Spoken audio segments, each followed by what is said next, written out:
예수께 조용히 나가 내 모든 짐 내려놓고 주 십자가 사랑을 믿어 죄사함을 받으라. 주 예수께 조용히 나가 내 마음을 쏟아놓으라. 28번째 시간입니다. 이제 사복음서를 우리가 통으로 같이 보자 그랬습니다. 그래서 사복음서에 대한 내용을 총 4단계로 이렇게 구분했습니다. 예수님이 탄생하는 부분, 그 다음에 예수님이 30살까지 이렇게 지내시다가 공생의 3년이라는 시간 동안에 사역을 하셨던 그 모습, 그리고 예수님이 돌아가시기 전에 일주일의 모습, 그리고 예수님이 십자가에 죽으신 모습, 이 4분류로 인해서 사복음서를 보고 있습니다. 그러니까 여러분들이 이 사복음서는 같은 내용입니다. 같은 내용인데 누구의 관점으로 쓰여졌고 누가 이런 것을 봤냐라는 것을 여러분 바라보시면 되겠습니다. 마가복음은요, 특별히 예수님의 말씀보다는 그분의 행적들이 많이 소개되어 있는 그런 책입니다.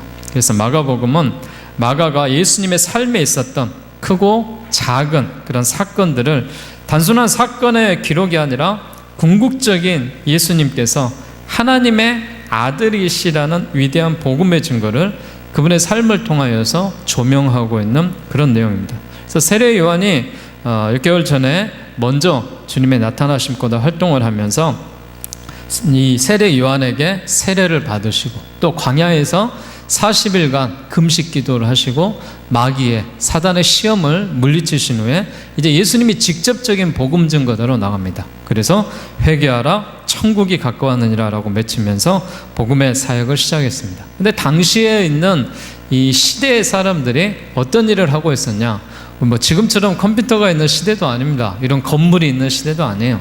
그냥 이렇게 농업을 하면서 목축업을 하면서 어업을 하면서 그런 일들을 해왔던 당시의 그 모습들입니다. 근데 그 모습 속에서 그들이 늘 세금 징수로 인해서 가혹하게나마 힘들어하는 그런 당시의 상황과 처지를 여러분 이해하시고 예수님이 공생의 이 3년이라는 활동 동안에 이들을 어떻게 돕고 어떻게 이들을 위해서 일하고 어떻게 헌신하는지 이 모습을 오늘 우리가 28과에서 함께 바라볼 수 있기를 바랍니다. 이 28과에서 우리가 보고 싶은 이 내용은 예수님의 공생의 기간 동안에 중요한 포인트는 그겁니다. 바로 예수님이 한 영혼을 사랑하신다는 겁니다. 한 사람 나를 사랑하신다는 겁니다. 믿으십니까?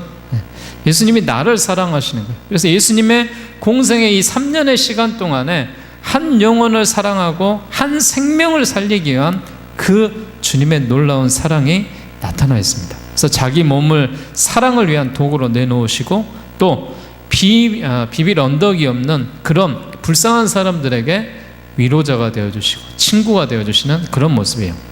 자, 당시의 모습이 교육적으로도 굉장히 뒤떨어져 있는 겁니다. 잘 배우지를 못했어요. 글도 잘 몰라요. 그러니 예수님의 복음을 어떻게 알겠습니까? 그래서 중요한 것이 뭐냐? 비유에 대한 말씀들을 교수법으로 하셨다는 것이죠. 그래서 예를 들면 그런 부분이에요. 예를 들면은 고기를 잡는 어부들에게는 그물에 대한 비유를 이렇게 해주시면서 예수님이 복음에 대한 말씀들을 해주시는 것을 바라봅니다. 역시 사람들이 살아가는 그 모습 속에서 현장에서 적시적시의 그런 비유를 통해서 나타나는 그런 말씀으로 우리에게 해주셨다라는 것을 알 수가 있습니다. 자, 이제 제자들을 예수님이 부르기 시작합니다. 오늘 본문에 저희들이 읽은 말씀 마가복음 1장에 나와 있는 대로 바로 예수님께서 이제 시험을 받고 시험에 대한 모든 것들이 끝나고 갈릴리에서 복음을 전파하기 위해서 그의 제자들을 선택하기 시작합니다. 그래서 12제자, 앞으로 3년간 동역해야 될 12제자를 선택하는 그런 모습으로 나옵니다. 자, 12제자 제가 이렇게 기록이 되어 있는데요. 우리 한번 같이 12제자 이름을 한번 불러볼까요? 시작. 베드로, 안드레, 야고보, 요한, 빌립, 바돌로메, 도마, 마테, 알페오의 아들 야고보, 다데오, 시몬, 가룟, 유다. 이렇게 해서 12명입니다. 좀 우리나라 말이 아니니까 어렵죠. 이 부분에 대해서 이 제자들의 그런 특징들을 갖고 있었고, 또 그들이 직업들을 갖고 있었고, 그들이 여러 가지 그런 일들을 하고 있었어요. 예를 들면 시몬 베드로나 야곱이나 요한 같은 사람은 직업이 뭐였어요? 어부였습니다. 어부. 어부였고요. 또 안드레는 그가 어떤 일을 했냐? 역시 안드레도 어부의 일을 하고 있으면서 시몬의 동생입니다. 그러니까요, 베드로와 야고보와 요한과 안드레는 주로 어업의 일을 하면서 종사를 하면서 예수님이 그들을 불러냈다라는 것을 우리가 알 수가 있습니다. 또 우리가 잘 나타나지 않는 그런 모습인데, 그런 제자들 중에 뭐 빌립이라든지 뭐 바돌로메라든지 도마라든지 또 마테라든지 뭐 이런 부분이 있는데, 이제 도마는 그런 뭐 쌍둥이 뭐 그런 형제이기도 우리가 잘 알려져 있고요.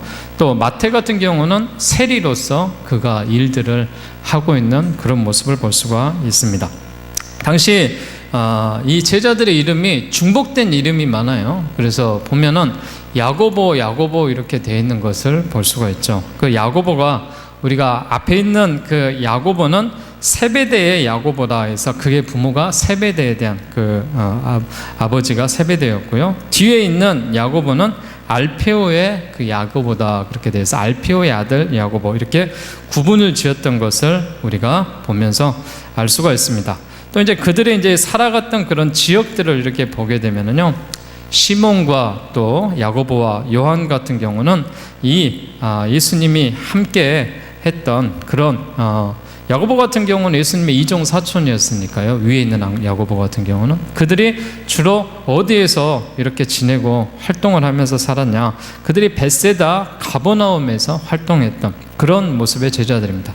그렇지만 이제 바돌로메라든지 도마라든지 이런 자들은 이제 갈릴리에서 활동했던 그런 이 제자들이고요. 또 우리가 잘 알고 있는 배반자 가론 유다라 그랬는데, 그 유다라는 이름이 같이 우리가 동일한 인물로 인하여서 늘 헷갈리는 부분이 있기 때문에 지역의 이름을 따서 가롯이라는 그런 지역에서 사는, 가롯에 사는 유다다라고 이야기합니다. 그래서 성을 가롯이다, 유다다, 이런 이야기를 많이 합니다. 자, 이렇게 해서 이제 12제자들이 선택이 되고 나왔습니다. 그리고 나서 이제 12제자 중에 한 제자가 사라지죠. 누가 사라지죠? 가룟 유다가 사라집니다. 예수님을 팔고 예수님이 그렇게 했기 때문에, 그걸로 인하여서 이제 예수님의 제자들 중에 11명이 돼서 또 한 명을 제자로 세웁니다. 그 제자가 누구였죠? mattia입니다. 마띠아. 그래서 우리가 마띠아 추첨을 통해서 우리가 이렇게 됐다는 것을 보고, 가룟 유다 대신에 사도로서 보선된 그런 이 제자로 알려져 있고요. 이 마띠아는 에티오피아에서 전도하다가 이렇게 활동을 했던 그런 사람으로 유명합니다. 신약 성경에 이런 제자들이 있는가 하는 반면에 유명한 그리스도의 사도들이 있습니다. 그 사도들도 우리가 조금은 알고 기억할 필요가 있습니다. 그 사도 중에 가장 유명한 사도가 누구겠어요? 바로 바울입니다. 바로 이런 이 모습에 대한 모습들이 나와 있고요. 또 우리가 기록하고 있는 그 모습 속에 이 성경, 우리가 지금 마가복음을 읽고 있는데, 마가복음은 누가 썼겠어요? 마가가 썼습니다. 마가는 예수님의 제자일까요? 아닐까요? 우리가 착각하는 게 사복음서 당연히 예수님의 제자들이 썼지, 아닙니다. 누가? 찾아보세요. 누가 있나요? 누가는 사도행전을 기록했고 누가복음을 기록했지만 역시 예수님의 제자의 이름은 아닙니다. 그래서 마가는 당시에 선교사로 활동을 했어요. 선교사로. 그런 인물이고, 또 누가 같은 경우는 의사로서 어떤 이 사실적인 그런 부분에 대한 그런 직업을 갖고 있었던 그런 제자들입니다. 제가 다음 주, 다다음 주에는 이 제자들에 대한 그 모습에 대한 이런 도표들을 조금 제가 나눠드릴 거예요. 그리고 예수님이 십자가에 달려 죽으셨을 때 제자들이 어떻게 죽었는지 그런 사건들도 한번 같이 조명해서 다음 시간들은 우리가 2월 한 둘째 주에 한번 바라볼 수 있기를 바랍니다. 자, 오늘 본문 안으로 한번 들어가서 이야기를 하면은요, 제자들을 이렇게 부르셨다라는 것이죠. 근데 제자들이 무슨 일을 했냐? 바로 예수님의 3년의 공생의 기간 동안에 어떤 일을 했냐면은 허드렛 일을 했습니다. 떡을 날라라 하면 떡을 나르고, 또 치유사역을 하면은 거기에 지켜서 돕고, 3년간 사람들을 사랑하고 아끼고 정말 헌신하는 예수님의 모습을 봤다는 거예요. 이게 제자들의 삶입니다. 여러분, 우리가 제자의 삶을 살기 위해서 제자 훈련이라는 사랑의 교회에서 시작했던, 오카노 목사님이 시작했던 제자 훈련에 이 교환이 있고, 또 이렇게 함께하는 그런 삶이 있습니다. 저희 교회도 앞으로 제자가 되는 그런 삶을 키워나가고, 올 한 해가 지나면은 그 다음 해부터는 우리가 이런 제자들의 삶을 위한 교육이 들어갈 겁니다. 그런데 여러분, 집중하고 찾아야 될 건 뭐냐? 제자의 삶이라는 것은 떡을 나누고 치유사역을 돕는 역할을 한다는 거예요. 그리고 예수님을 사랑하는 그 방법대로 그들이 배워서 어떻게 하는 거예요? 그대로 실천하는 겁니다. 이게 바로 제자도의 삶이고, 제자가 그런 모습으로 행할 때 모든 사람들이 예수님의 제자구나, 예수님의 모습이구나, 이런 사실들을 우리가 알 수가 있습니다. 자, 이제 예수님이 처음으로 가르치는 그런 장면을 속으로 우리가 한번 들어가 봅시다. 자, 두 번째는 예수님의 가르침입니다. 예수님의 가르침이 어디에서부터 시작됐냐? 자, 마태복음 5장입니다. 5장 1절부터 쭉 보도록 하겠습니다. 5장 1절부터 우리가 10절까지만 교독해서 봉독하겠습니다. 예수께서 무리를 보시고 산에 올라가 앉으시니 제자들이 나온지라. 심령이 가난한 자는 복이 있나니 천국이 그들의 것이며, 온유한 자는 복이 있나니 그들이 땅을 기업으로 받을 것이며, 긍휼히 여기는 자는 복이 있나니 그들이 긍휼히 여김을 받을 것이며, 화평케 하는 자는 복이 있나니 그들이 하나님의 아들이라 일컬음을 받을 것이며, 의를 위하여 박해를 받는 자는 복이 있나니 천국이 그들의 것임이라. 아멘. 자, 예수님이 선포하신 첫 말씀이에요. 첫 번째 말씀이 무엇이냐? 바로 5장 1절에 나와 있는 말씀처럼 어디에서 말씀을 하셨어요? 산에 올라가서 누구를 향하여? 제자들을 향해서 말했습니다. 제자들에게 처음으로 가르친 주님의 메시지가 바로 산상수훈의 마태복음 5장과 누가복음 6장에 기록되어 있는 그 메시지의 말씀을 하고 있습니다. 그래서 우리의 심령이 가난해야 천국에 들어갈 수 있다는 거, 애통하는 자가 위로를 받는다는 거, 온유한 자가 기업을 받는다는 거, 의에 줄인 자가 배부르고 긍휼히 여기는 자가 긍휼히 여김을 받는다.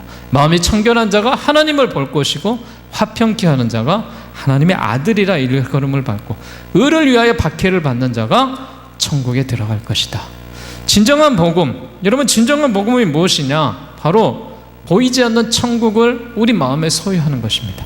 그래서 이런 복음의 메시지를 이야기하면서 복에 대한 개념이 육체적으로 받는 그런 복의 개념이 아니라 영적으로 받는 복을 이야기하는 거예요. 여러분, 다 한번 자세히 봐보세요. 이 8가지에 대한 이 팔복이 딱 육체적으로 나온 건 하나도 없습니다.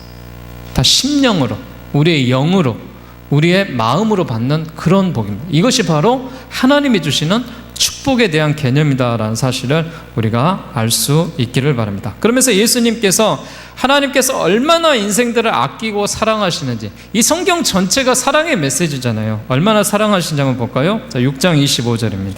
25절, 26절 함께 봉독합니다. 시작. 그러므로 내가 너희에게 이르노니 목숨을 위하여 무엇을 먹을까, 무엇을 마실까, 몸을 위하여 무엇을 입을까 염려하지 말라. 목숨이 음식보다 중하지 아니하며 몸이 의복보다 중하지 아니하냐. 공중의 새를 보라. 심지도 않고 거두지도 않고 창고에 모아들이지도 아니하되 너희 하늘 아버지께서 기르시나니 너희는 이것들보다 귀하지 아니하냐. 주님이 이처럼 사랑하시는 거예요. 너희들이 이것들보다 귀하지 아니하냐. 내가 너희를 이만큼 사랑하고 있다라고 말하는 거예요. 그래서 우리가 염려하고 불평하고 원망하고 그런 인생을 허비하지 않을 수 있도록 주님이 그러면서 6장 33절의 결론의 말씀으로 34절 가운데 이렇게 말합니다. 자, 시작. 그런즉 너희는 먼저 그의 나라와 그의 의를 구하라. 그리하면 이 모든 것을 너희에게 더하시리라. 그러므로 내일 일을 위하여 염려하지 말라. 내일 일은 내일이 염려할 것이요 한날의 게으름은 그날로 족하니라. 예수님이 주시는 이 메시지의 이 선포 자체가 무엇이냐? 너희가 하나님의 나라를 위해서 기도하라는 거예요. 하나님의 뜻을 위해서 기도하라는 거예요. 그럴 때 뭐하냐? 모든 것들이 너희에게 더해줄 줄을 내가 안다. 이것이 바로 복음의 메시지입니다. 사랑하는 여러분, 우리가 정말 하나님의 나라와 의를 위해서 기도하는 거예요. 우리가 전도하는 건 누구를 위해서 하는 거예요? 하나님의 나라와 의를 위해서 하는 겁니다. 나를 위해서 하는 거 아닙니다. 주님을 위해서 하나님이 죽어져가는 영혼들, 불쌍한 영혼들, 이단에 빠져있는 영혼들을 건져내서 바로 하나님의 자녀로 만들기 위한, 이 모든 일을 했을 때 어떻게 해주시냐? 모든 것을 너희에게 더해 주시라는 이런 축복의 말씀을 하고 있습니다. 자, 예수님이 비유의 말씀을 계속 하셨는데, 자, 어떤 비유들을 하셨는지 한번 우리가 말씀 안에 보면은요, 예수님이 당시 지식이 많지 않았던 일반 백성들이에요. 잘 못 배웠던 사람들이에요. 그래서 농부들을 향하여서 씨 뿌리는 비유를 해주는 거예요. 우리가 씨 뿌리는 비유 잘 알잖아요. 길가에 떨어진 그런 씨에 대한 비유, 또 돌짝밭에 떨어지는 비유, 가시 떨기 속에 떨어진 그 비유, 옥토밭에 떨어진 그 비유를 하면서 뭐라 하느냐? 천국은 바로 이런 것이다라는 것을 말해주는 거예요. 그러면서 누룩의 비유를 하면서 새 거는 새 부대에 넣어라, 썩은 것, 과거의 것을 기본에 있는 그 하면은 부패해서 터진다라는 것, 그런 이야기를 하면서 이 잘 배우지 못한 그런 자들, 또 어부들에게는 그물을 이렇게 치시면서 깊은 데 가서 그물을 던져라라고 이야기하면서 정말 천국에 대한 그 비유들을 해주시는 거예요. 이런 천국에 대한 비유의 말씀이 어디 나왔냐? 마태복음 13장 가보시기 바랍니다. 다 읽지는 않고요, 우리가 넘어가면서 한번 보도록 하겠습니다. 13장 1절에서 전반절 부분에 나오는 게 뭐예요? 씨 뿌리는 비유가 나있죠. 그래서 4가지 땅에 떨어진 비유가 이렇게 하는데, 천국의 말씀을 듣고 깨닫는 것이 바로 기쁨으로써 나아가는 그런 모습이다 라고 이야기하면서, 좋은 땅에 뿌려지는 그 열매가 30배, 60배에 100배의 결실을 맺는다라고 천국에 대한 이 비유에 대한 말씀을 하셔요. 그러면서 31절에는 겨자씨와 누룩의 비유가 있죠. 이거는 어떻게 보면 주부들을 위해서 해주는 그런 말씀이에요. 그래서 이 말씀은 뭐냐? 마치 사람이 자기 밭에 갖다 심은 겨자씨 하나를 갖다라는 거죠. 심고 나면은 분명히 자라난다라는 거예요. 그걸로 인하여서 또 뭡니까? 바로 하나님께서 모든 공중의 새들까지도 먹이시고 입히신다는 이런 말씀을 하고 있습니다. 더 나아가서 뭡니까? 비유로 계속해서 말씀하십니다. 36절에는 가라지에 대한 비유를 하시고, 44절에 이 3가지에 대한 비유를 해주는 그런 모습을 볼 수가 있습니다. 그래서 천국은 마치 감추인 보화 같다는 것, 마치 진주를 구하는 그런 이 장사치가 진주를 발견했을 때, 야, 정말 귀한 것이구나 라고 발견한 것처럼 그런 비유를 해주면서 13장 마지막 구절에는 그물의 비유를 해주면서 이 7가지 천국의 비유를 이 13장에 들어가 있습니다. 그래서 천국에 대한 것들이 어떤 모습인가 라고 했을 때, 이 마태복음 13장을 우리가 통독하면서 나아갈 때 하나님이 주시는 큰 깨달음과 은혜를 주십니다. 여러분, 이런 비유들을 잘 들어서 설명을 하고 있습니다. 그런데 꼭 사단의 무리들이 이 비유를 이용합니다. 이 비유를 갖고 다른 해석을 합니다. 천국에 대한 해석을 해야 되는데 다른 해석을 해버려. 그러니까 문제가 생기는 거예요. 사람들이 궁금한 게 뭐냐? 이 비유가 궁금하거든요. 예수님이 천국에 대한 비밀을 보지를 못했기 때문에, 가보지를 않았기 때문에 궁금해하는 거예요. 그런데 이 비유를 들어서 사단의 무리들이 뭐라고 하냐? 원복음을 훼손시켜버립니다. 그래서 자기를 믿어야지만, 또 자신에게 어떤 교육을 받아야지만, 이 지역에 들어와야지만이 구원을 받는다, 천국이 것이다, 이미 하나님이 선택한 곳이 이곳이다 라고 왜곡해버리는 그런 경우가 많습니다. 여러분, 그래서 그런 부분에 주의하십시오. 혹 누가 성경 공부하러 가자면요, 저한테 데리고 오세요. 제가 시켜드릴게요. 괜히 다른 데 가서 애쓰고 고생하지 마시고 오후에 들어오세요, 이쪽으로. 그래가지고 여러분, 제일 위험한 게 뭐냐? 성경 공부하자. 성경을 공부하는 게 아닙니다.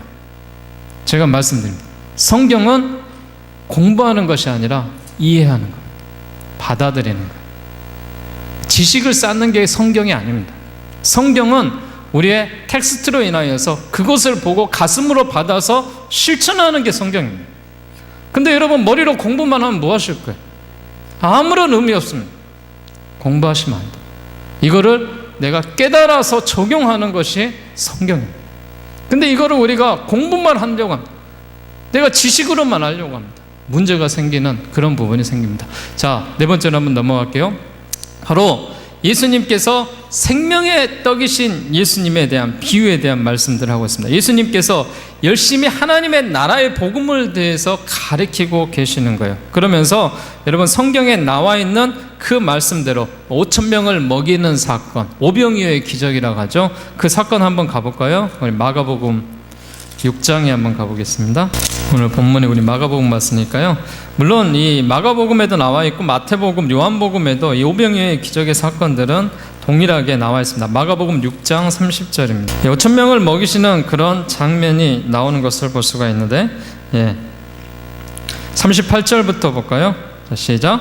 이르시되 너희에게 떡 몇 개가 있는지 가서 보라 하시니 알아보고 이르되 떡 5개와 물고기 2마리가 있다이다 하거늘 제자들에게 명하사 이 모든 것으로 떼어 지어 푸른 잔디 위에 앉게 하시니 때로 100명씩 또는 50명씩 앉은지라.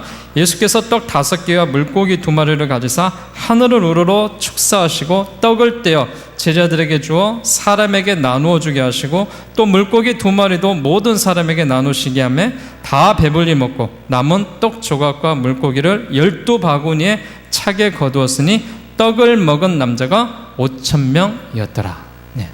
오병이어에 대한 기적을 가지고 바로 이 떡 5개와 물고기 2마리를 가지고 남자만 5,000명을 먹인 거예요. 그럼 여자와 아이는 포함되지 않는 거예요, 숫자에. 그러면은 약 10,000명이 넘는 인원이 이런 일들로 인하여서 오병이어의 기적을 하나님이 그 예수님을 통하여서 생명의 떡이시라는 그런 모습으로서 말씀해 주고 있는 그 내용이 나옵니다. 여러분, 그래서 나는 생명의 떡이니 나는 내게로 오는 자는 결코 줄이지 않을 것이고 나를 믿는 자는 영원토록 목마르지 아니하실 것이다 라고 이야기를 합니다. 그러면서 예수님 자신을 이 사복음서에 여러 가지 비유로 하셔요. 비유로 하시는데 어떤 비유로 하시냐, 요한복음 한번 가보십시오. 제가 사복음서이기 때문에 제가 이렇게 다 이렇게 성경을 보면서 여러분들 같이 설명을 드리겠습니다. 자, 요한복음 6장입니다. 35절 말씀. 자, 시작. 예수께서 이르시되 나는 생명의 떡이니 내게 오는 자는 결코 줄이지 아니할 터요 나를 믿는 자는 영원히 목마르지 아니라. 뭐라고요? 생명의 떡이라고 그랬어요. 자, 8장 12절입니다. 시작. 예수께서 또 말씀하여 이르시되 나는 세상의 빛이니 나를 따르는 자는 어둠에 다니지 아니하고 생명의 빛을 얻으리라. 세상의 빛에 대한 이야기를 하셨어요. 자, 10장 7절입니다. 그러므로 예수께서 다시 이르시되 내가 진실로 너희에게 이르노니 나는 양의 문이라. 양의 문이라고 비유로 하셨죠. 자, 10장 14절 볼까요? 자, 14절 시작. 나는 선한 목자라. 나는 내 양을 알고 양도 나를 아는 것이다. 나를 선한 목자다라고 이야기를 했습니다. 자, 요한복음 11장 25절입니다. 자, 시작. 예수께서 이르시되 나는 부활이요 생명이니 나를 믿는 자는 죽어도 살겠고 무릇 살아서 나를 믿는 자는 영원히 죽지 아니리니 이것을 내가 믿느냐. 나는 뭐라고요? 부활이요 생명이다 라고 말씀을 해주고 있습니다. 자, 또 나가서 볼까요? 요한복음 14장 6절 유명한 말씀입니다. 시작. 예수께서 이르시되 내가 곧 길이요 진리요 생명이니 나로 말미암지 않고는 아버지께로 올 자가 없느니라. 예수님이 길이요 진리요 생명 되신다라고 말했고요. 마지막 하나만 더 보게요. 요한복음 15장입니다. 15장 1절 시작. 나는 참 포도나무요 내 아버지는 농부라. 자, 그러면서 요한복음에 나와 있는 당신의 이런 비유에 대한 이야기를 하시는 거예요. 자신을 이렇게 소개하는 겁니다. 내가 생명의 떡이다, 세상의 빛이다, 선한 목자다, 부활이요 생명이요 길이요 진리요 생명이요 참 포도나무다. 이 말씀을 하시면서 뭐라고 하시냐?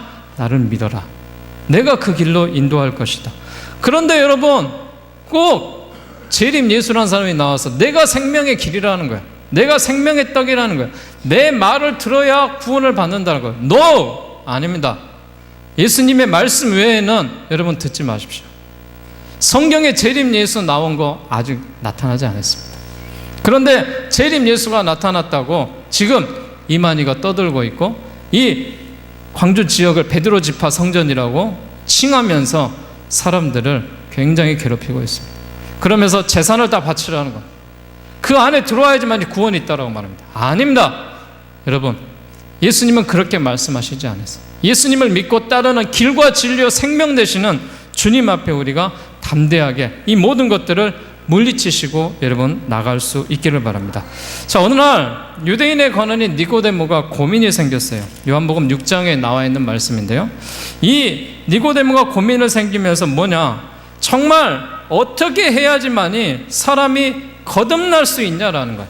하나님 나라를 어떻게 해야 바라볼 수가 있냐라고 이 니고데모가 고민에 빠졌습니다. 그러자 하나님께서 그 예수님을 통하여서 말씀을 잘 이해하지 못한 그 니고데모가 두 번 못돼서 어떻게 들어갈 수 있습니까? 거듭난다라는 건 다시 태어난다는 건데 어떻게 다시 태어날 수 있습니까? 그러자 예수님께서 뭐라고 이야기를 해주십니까? 바로 물과 성령으로 거듭나지 아니하면은 네가 하나님 나라에 갈 수 없다. 바로 완전한 새로운 생명에 대한 그런 말씀을 통하여서 니고데모에게 해주셨던 그런 말씀의 메시지를 있습니다. 이러면서 예수님 자체가 생명이신 거예요.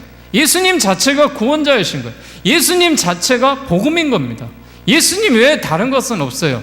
그런데 우리가 꼭 사람들이 예수님 외에 다른 것들을 접목시켜서 나가려고 하는 그런 습성들이 있다는 거예요. 여러분, 이런 것들에 대해서 주의를 하셔야 됩니다. 그리고 사람을 사랑하시는 예수님의 손길들을 여러분 보십시오. 예수님의 사역 중에 중요한 사역, 제가 오전에도 주님의 권위에 대한 이야기를 하셨죠.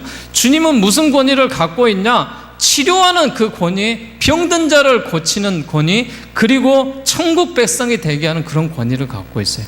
그렇기 때문에 예수님께서 가난하고 병든 사람에게 위로와 회복의 메시지로 사람들을 늘 사랑하고 그런 일들을 행하셨다라는 것입니다.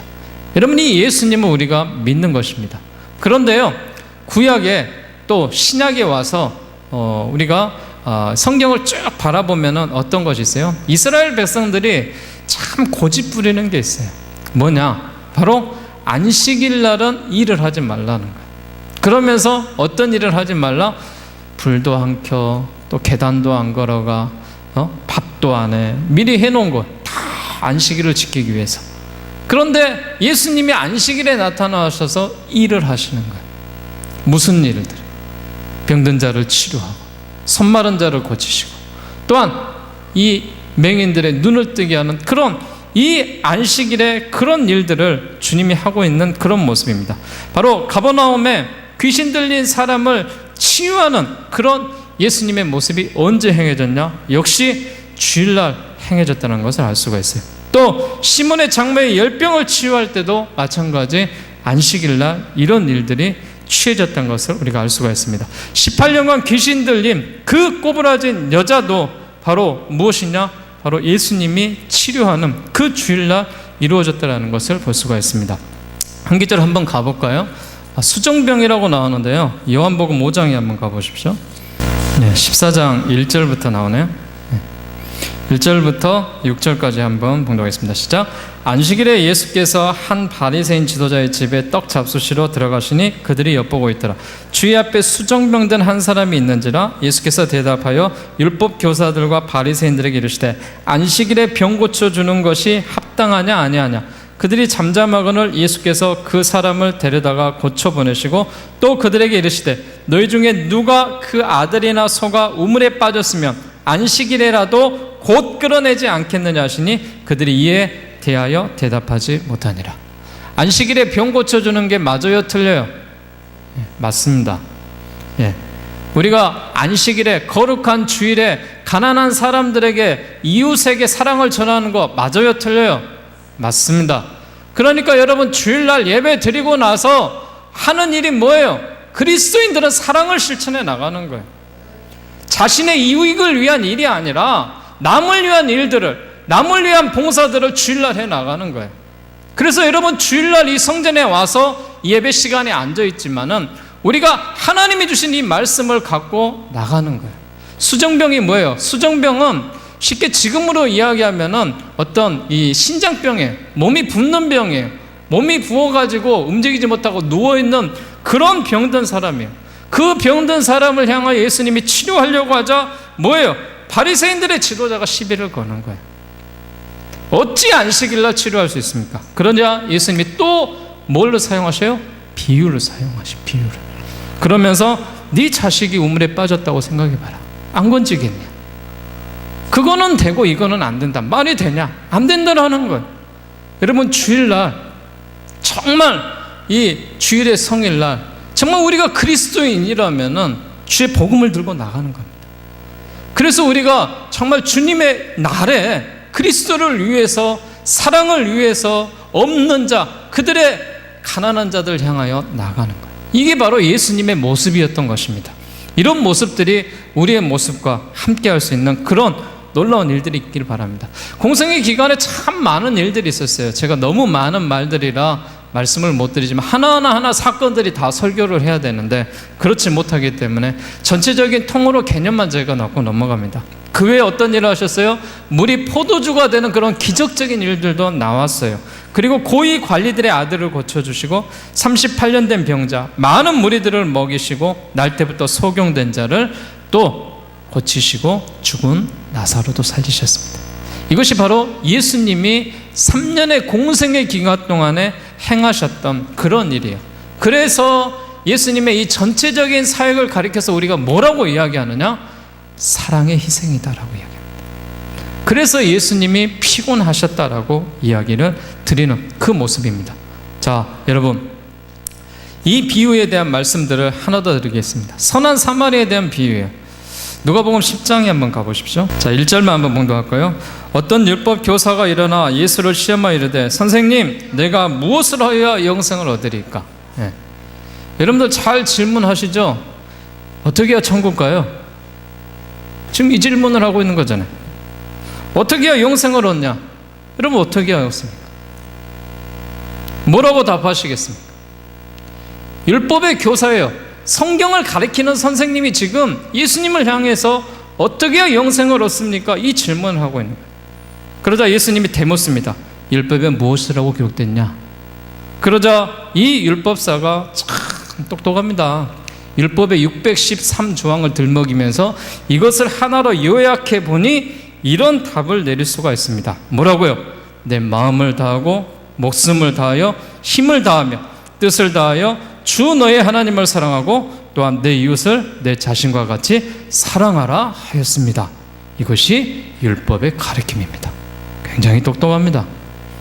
그러자 예수님이 뭐라고 말하셔요? 명쾌하게 한마디 했죠. 그대로 행하라.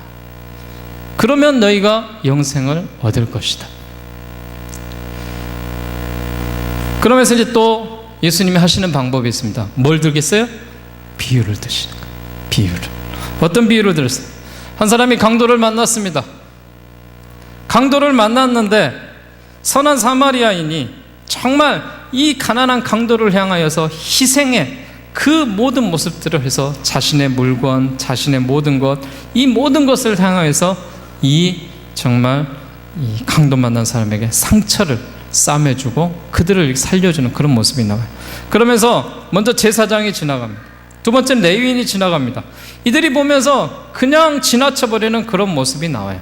그러면서 이 사마리아인이라는 것은 무엇을 지금 칭하고 있냐? 율법교사한테 이방인을 이야기하고 있는 거예요. 이방인. 바로 하나님의 백성을 이야기하고 있는 것이 아니라 유대인을 이야기하고 있는 것이 아니라 유대인의 제사장과 레위인, 그런 족보 있는 사람이 아니라 족보도 없는 이방인이 지금 이 일을 하고 있는 거예요. 사마리아인이 이 강도 만난 사람을 도와줬다라는 거예요. 그러면서 누가 그의 이웃이냐? 여러분, 누가 이웃이에요? 한번 현대 지금으로 이야기해 봅시다. 장로님이 계셔요. 또 교회 지도자 목사가 있어요. 지나가다가 구걸하는 사람이 갑자기 피를 흘리고 숨이 멎어가고 있어요. 목사가 그냥 지나쳐요. 장로가 그냥 지나쳐요.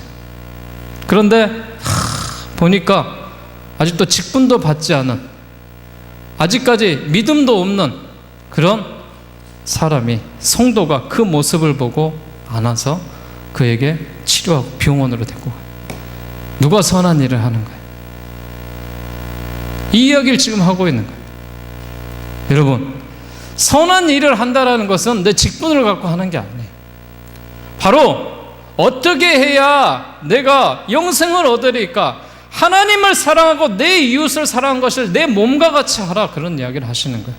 이 메시지가 바로 무슨 메시지냐? 네가 가지고 있는 직분, 그런 네가 갖고 있는 그런 권위, 네가 갖고 있는 그런 부를 갖고 아무리 네가 누려봤자 영생에 못 간다는 거야. 영생에 못 들어간다. 이것을 누구를 위해서 사용해야 된다? 내 이웃을 위해서 사용해. 그래서 여러분 그리스도인들이 힘든 거예요. 왜요? 사랑을 실천해야 되기 때문에. 그래서 여러분 이걸 우리가 가슴으로 받아들이죠. 마음으로 받아들이죠. 그래야지만이 그리스도인의 그리스도인 모습이 나오고 교회가 교회다운 모습이 나와지는 겁니다. 여러분 우리 광남 장로교회가 번성한 교회가 되려면 이런 선한 사마리아 같은 이웃들이 많이 나와야 될 줄로 믿습니다. 이 모두가 함께 해야 됩니다. 마지막으로 하나만 더 말씀드리겠습니다. 바로 예수님은 소외된 자들의 친구가 되셨어요. 소외된 사람 참 많이 나오죠. 그 중에서 어떤 사람들 나옵니까? 가늠한 여인이 나와요. 가늠한 여인이 나오면서 세상 사람들이 뭐예요? 돌을 던져 죽이려고 그래요. 돌을 던져 죽이려고 하자 이 여인이 꼼짝없이 죽게 생겼어요. 그래서 성경 전체가 약한 사람들, 그런 연약한 사람들 나오는데, 그러면서 예수님이 그곳에 나타나시죠. 그러면서 뭐라고 말씀하십니까? 한번 가볼까요? 또 성경을 찾아봐야 또 그 사건이 있는지. 요한복음 8장 4절부터 봅시다. 4절부터 7절까지 보겠습니다. 시작. 예수께서 말하되 선생님이여 이 여자가 간음하다가 현장에서 잡혔나이다. 모세는 율법에 이러한 여자를 돌로 치라 명하였나니 선생은 어떻게 말하였나이까? 그들이 이렇게 말하면 고발할 조건을 얻고자 하여 예수를 시험함이로라. 예수께서 몸을 굽히사 손가락으로 땅에 쓰시니 그들이 묻기를 맞지 아니하는지라. 이에 일어나 이르시되 너희 중에 죄 없는 자가 먼저 돌로 치라 하셨다. 죄 없는 자가 돌로 먼저 치라라고 말하면서 그 글을 보고 나서 사람들이 다 떠나갔더라. 그리고 잠깐의 정적이 흘러요. 그리고 나서 양심에 찔리고 느끼는 그런 모습 속에서 이 여인을 향하여서 예수님이 메시지를 하나 줘요. 뭐라고 줍니까? 나도 너를 정죄하지 않으니 가서 다시는 죄를 범하지 말라. 이것이 바로 예수님의 사랑인 거예요. 정말 죽을 수밖에 없는 살인죄, 세상에 정죄하고 있는 이 간음죄, 세상에 정죄하고 있는 도둑놈이라 하더라도 용서받을 수 있다는 거예요. 여러분 나는 깨끗합니까? 나는 깨끗하면서 정말 그 사람에게 대해서 돌을 던질 수 있습니까? 제가요 얼마나 머리에 충격을 받은 사건의 그 메시지가, 그 말이 있는지 집사람이 하지 말았는데 또 합니다. 정말 그런 말씀 하지 마세요. 네? 어떤 사람이요, 제가 사역을 하고 있는 교회에서 이 차를 타고 같이 갔어요. 그런데 오해를 받았어요. 어떤 오해를 받았냐면 혼자 사는 과부였어요. 근데 그 집사님이 그분이 너무 혼자 이렇게 남자 일을 할 수 없으니까 손을 잡아줬어요. 그리고 그분 이렇게 집에 데려다 주면서 그분의 일들을 이렇게 봐줬어요. 그러면서 무슨 소문이 돌았냐면은 두 분이 이렇게 서로 좋아한다는 소리를 들었어요. 그러고 나왔는데 여기에 대해서 교회가 어떤 일을 하냐면은 쫓아내야 된다는 거예요. 받아들일 수 없다라는 거예요. 그러면서 이분이 한마디 하는 거예요. 뭐라 그래요? 예수님 할아버지가 와도 용서 못한다. 여러분 어쩌습니까? 예수님 할아버지가 와도 용서 못합니까? 내가 하면 노매 쓰고 남이 하면 불륜? 쉽게 이야기하는 그런 이야기 있잖아요. 여러분 누구나 다 죄인입니다. 죄인들이 모여서 예수 그리스도를 받아들이고 의인의 모습으로 살아가는 거예요. 여러분 더 이상 남을 정죄하지 마십시오. 나도 똑같은 죄인입니다.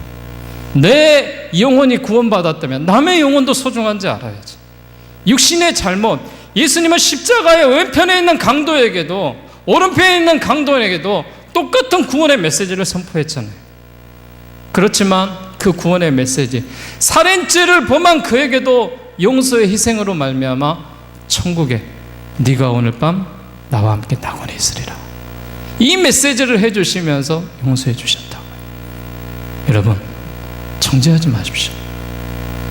나를 바라보고 나를 우리가 바라봐서 주님이 주시는 그 고귀한 사랑이 무엇인지 여러분 깊이 생각할 수 있기를 바랍니다. 결론적으로 말씀드립니다. 마가복음은요, 마가는 예수님의 제자는 아니에요. 그런 선교사입니다. 로마인을 대상으로서 이러한 성경들을 기록했어요. 고난의 종이었고 예수 그리스도, 그 고난의 종인 예수 그리스도 정말 공생의 기간에 어떤 일을 하셨는지 세세하게 기록을 했어요. 그러면서 종으로서 예수님의 행적들을 강조하고 복음이라는 용어를 사용하면서 독립적으로 정말 주님이 이렇게 3년이라는 시간 동안 행하셨다라고 그 사랑의 메시지를 사실적으로 적어놨습니다. 예수님의 고난을 강조하면서 천국 복음이 가장 먼저 된 복음이다라고 언급을 하고 있습니다. 여러분, 우리가 사복음서 이 두 번째 시간 가운데 첫 번째는 예수님의 탄생에 대해서 보았고 예수님의 공생의 3년의 기간을 봤습니다. 예수님이 이런 일을 행하셨던 것처럼 우리 광남 장로교회가 예수님의 제자다운 모습을 다 받아들여서 우리 교회가 아름다운 성도의 공동체로 말미암아 정말 번성한 교회, 아름다운 공동체가 하나님이 주시는 이 사랑으로 함께할 수 있기를 주의 이름으로 축원드리겠습니다.